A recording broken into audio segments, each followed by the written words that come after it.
हाय दोस्तों, आपका स्वागत है आपका अपने यूट्यूब चैनल स्पार्क स्पीक पे। और आज हम बात करने वाले हैं स्काफोल्डिंग क्लैंप्स के बारे में, जिसमें हम बात करेंगे कपलिंग होती क्या है, कपलर्स के टाइप्स क्या होते हैं और इसकी लोड कैपेसिटी SWL क्या क्या होती है सबकी।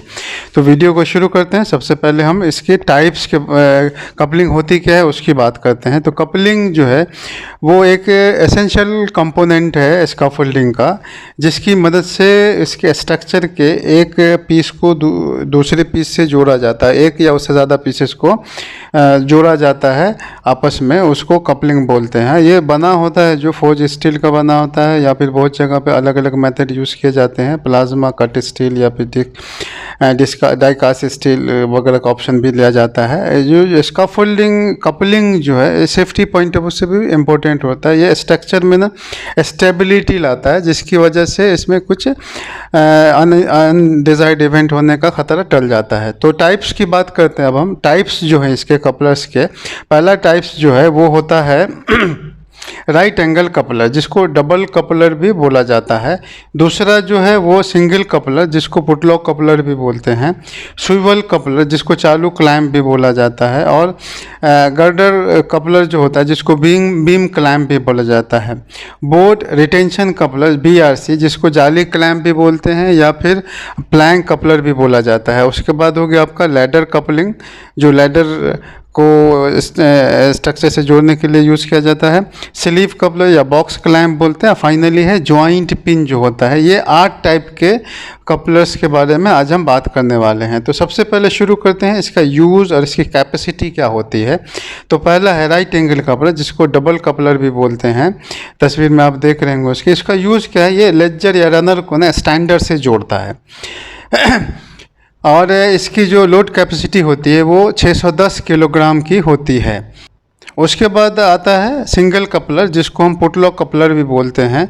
इसका यूज़ होता है ट्रांसम को टोबोट से जोड़ने के लिए इस्तेमाल इसका किया जाता है। और इसकी लोड कैपेसिटी होती है 65 kg की। इसकी 65 kg की लोड कैपेसिटी होती है। फोटो में आपने देखा इसको। उसके बाद है स्विवल कपलर, जिसको चालू क्लैंप भी बोला जाता है। इसको यूज़ किया जाता है ब्रेसिंग को आउटरिगर से कनेक्ट करने के लिए। और इसकी जो लोड कैपेसिटी होती है वो होती है 610 किलोग्राम की।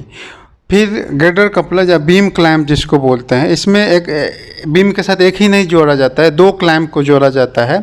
बीम के साथ जोड़ने के लिए यूज़ किया जाता है, मतलब ट्यूब विद बीम का स्ट्रक्चर के साथ इसको जोड़ते हैं। और इसकी जो लोड कैपेसिटी होती है, चूँकि 2 यूज़ किया जाता है एक साथ, इसके लिए इसकी लोड कैपेसिटी 3000 किलोग्राम की होती है।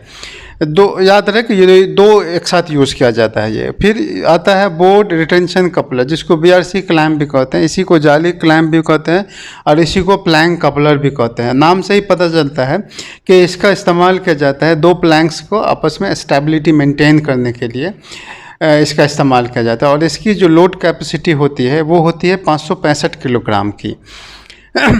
फिर आपके आ जाता है ये लैडर कपलर, जो लैडर को सिक्योर करने के लिए स्ट्रक्चर से इस्तेमाल किया जाता है। स्काफोल्डिंग स्ट्रक्चर है, उसमें लैडर को सिक्योर करते हैं, उस काम में ये आता है। इसकी कैपेसिटी होती है 550 kg की।